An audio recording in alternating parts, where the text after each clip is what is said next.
Do you think the world is unfair to Israel? Yes.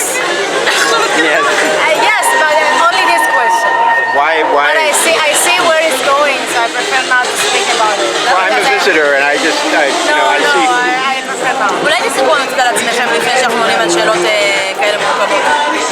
Do you think the world is unfair to Israel? No. Why? In union, when have a meeting or something. What union?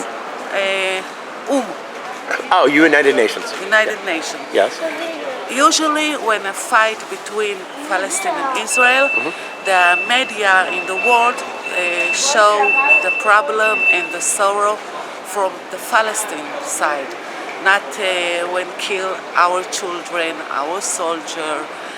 Okay, we control in Israel, but also in our side have a killing, have an engineer. אבל השאלה זה האם התקשורת והעולם הם לא פיירים כלפי No, ישראל. they're not fair. Oh, they're not fair. No, of course they all the time saw the poor people, the Palestinian people, the Gaza people, not our sorrow also.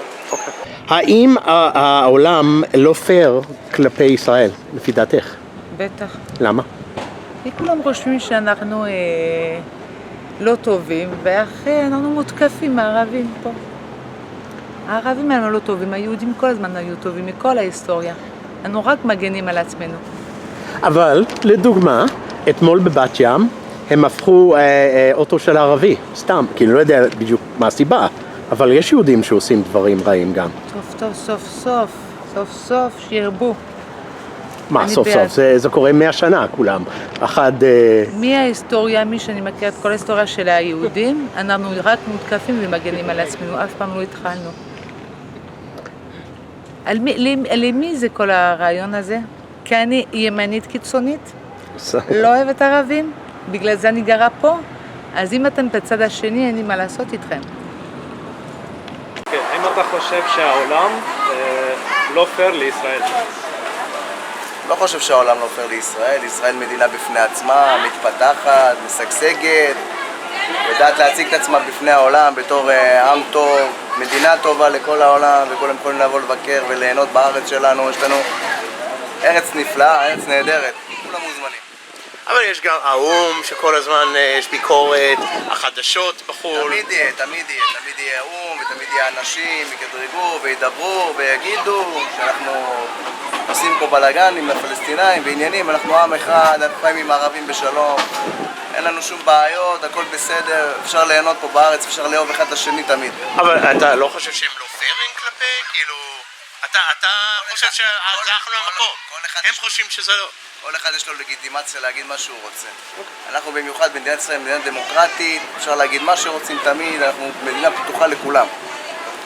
את חושבת שהעולם לא פיירים כלפי ישראל? זה שהם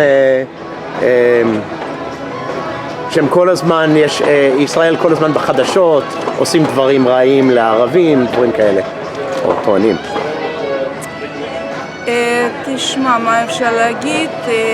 קודם כל אנחנו צריכים להיות משלימים איתנו בפנים, בתוך ישראל, שלהשמיע את העולם.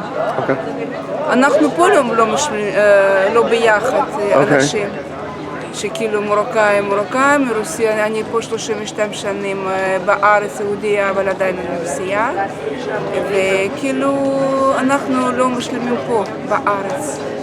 אנחנו צריכים לאהוב את האחד ושני פה בארץ. האם העולם לא פיירים כלפי ישראל? אני לא חושבת שזה עניין של פייר או לא פייר, אני חושבת שזה עניין של מודעות, תרבות הדיגיטל, תרבות העיתונות, זאת אומרת, גם איך שמציגים אותנו, ויכול להיות גם איך שאנחנו מתנהגים. תמיד צריך להסתכל על שני הצדדים של המטבע. מה אנחנו עושים בכדי לשפר את היחסי ציבור שלנו, ומה אנשים אחרים עושים בשביל להיות הרבה יותר סובלניים ומכילים כלפי כלל התרבויות. זה לא בהכרח רק ישראל, זה יכול להיות גם מדינות אירופה, זה יכול להיות רוסיה, אוקראינה, סעודיה. אז מה ישראלים יכולים לעשות לשפר את המבט הזה כאילו? קודם כל להעלות את המודעות, להציג את עצמם בדרך שהם היו רוצים להיראות. הרבה לשתף, הרבה לעשות טוב למען הסביבה, למען אנשים אחרים. זאת אומרת, אנחנו היום נמצאים במציאות שהיא די מורכבת מבחינה פוליטית. לפעמים אנחנו אלה שיודעים להסביר את עצמנו, ואנחנו לא יודעים לעשות את זה בצורה הכי טובה שאפשר. ולדעתי באמת להראות את מה שאנחנו כן יודעים לעשות הכי טוב ולמה אנחנו עושים את זה. האם את חושבת שהעולם לא פייר כלפי ישראל?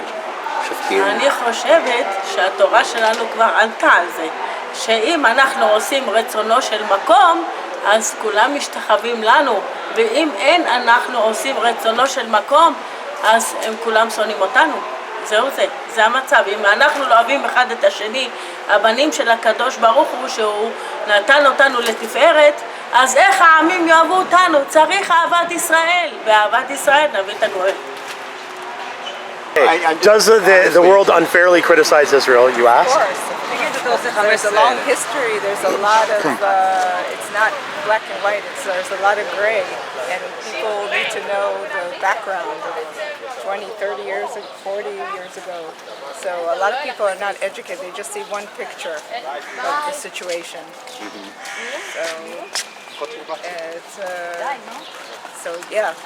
What would you tell somebody like that who's from like the US, let's say?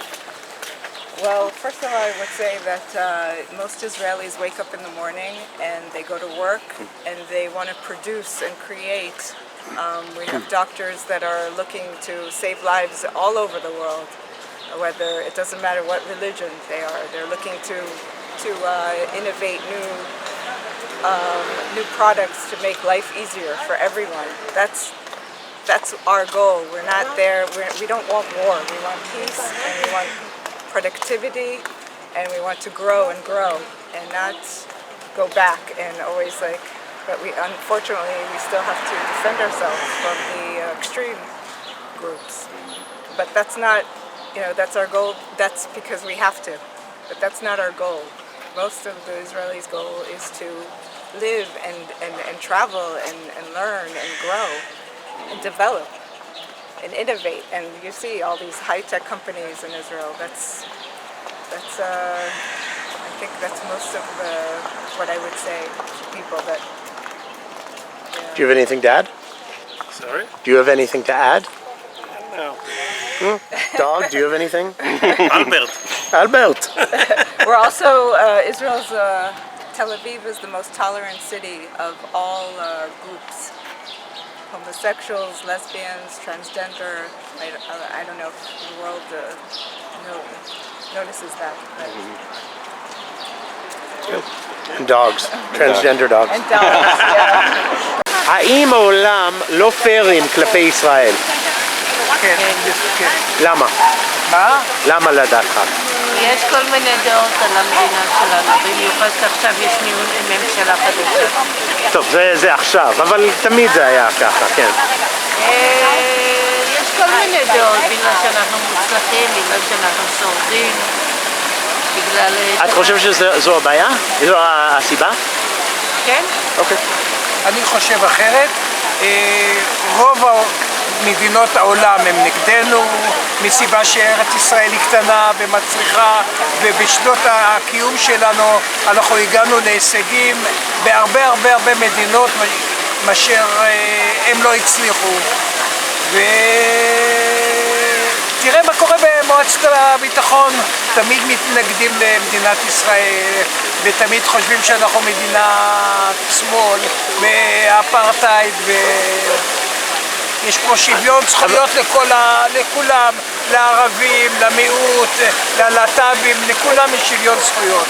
אבל הם היו אומרים, אני מניח, שזה בגלל שההתנהגות שלנו כלפי הפלסטינים בשטחים ובעזה, שאנחנו לא בסדר. אתה יודע מה קרה לפני 48 שנה? אני לא מדבר על לפני 48, לפני שנת 48. בזמן שהיהודים היו מעט בחברון, הערבים נכנסו ואנסו ורצחו ולא השאירו שם יהודי. ותראה, אנחנו הגענו למצב שחזרנו הביתה, חזרנו לארץ האבות, והנה אנחנו בארץ משוחררת, אחרי שכפו עלינו מלחמה בשנת 67, והנה הגענו ושחררנו. רמת הגולן תחת הייתה איום על כל ישראל, וביקשו להשמיד את מדינת ישראל בשנת 67. הנה ברוך השם הצלחנו והתבססנו, וכל ארץ ישראל נראית יפה ומוצלחת. כמה שהערבים מתלוננים הם לא יכולים בלעדינו. אם תלך בכל העולם איפה היו יהודים ואינם, כולם מבקשים שנחזור. כולם מבקשים שנחזור, אנחנו אינטליגנטים, אנחנו יודעים... נחזור לאן? לא הבנתי. גרוזיה למשל, הרבה יהודים עזבו, המדינה קרסה מבחינה כלכלית. למה אתם לא חוזרים מהארץ? טוב פה, זה הבית טוב שלנו. לנו, זה הבית שלנו, זה הבית של העם היהודי. יש מדינה אחת לעם היהודי. לערבים יש כל כך הרבה מדינות ערב שהם יכולים להסתובב במרוקו, במצרים, בכל מדינות אסיה יש את האסלאם. לנו יש מדינה אחת של יהודים, ואנחנו רוצים לחיות פה בשקט ובשלווה. Thanks everybody who watches the Ask Project. It's really, really appreciated. I've noticed lately that the amount of views are low, contributions have gone down. It's the only way I'm able to do this project is from your contributions and sharing the videos. Please contribute. Go into the description below to see how.